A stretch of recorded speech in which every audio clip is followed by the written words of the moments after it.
இப்படிலாம் நடக்கும் கூட நான் கொஞ்சம் கூட எதிர்பார்க்கல. ரீசெண்ட் டைமில் பிரியாணி கிங் புஷேரியிலேருந்து பிரியாணி ஆர்டர் பண்ணேன். சிக்கன் ஹைதராபாத் பிரியாணி தான் ஆர்டர் பண்ணேன். பேக்கிங் வைஸ் ஓகேவாக இருந்துச்சு. பேக்கிங்கில் என்னென்ன வந்துச்சுன்னு பார்த்தீங்கன்னா, சிக்கன் பிரியாணி இருந்துச்சு, இது கூடவே ரைத்தா இருந்துச்சு, வெங்காய சாலட் கொடுத்துருந்தாங்க.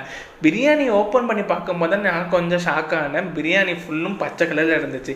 இது என்னடா பிரியாணி பச்சை கலரில்? அது ஃபஸ்ட் டைமில் வந்து நான் ட்ரை பண்ணேன். ஹைதராபாத் சிக்கன் பிரியாணி வந்து பச்சை கலரில் இருக்குது.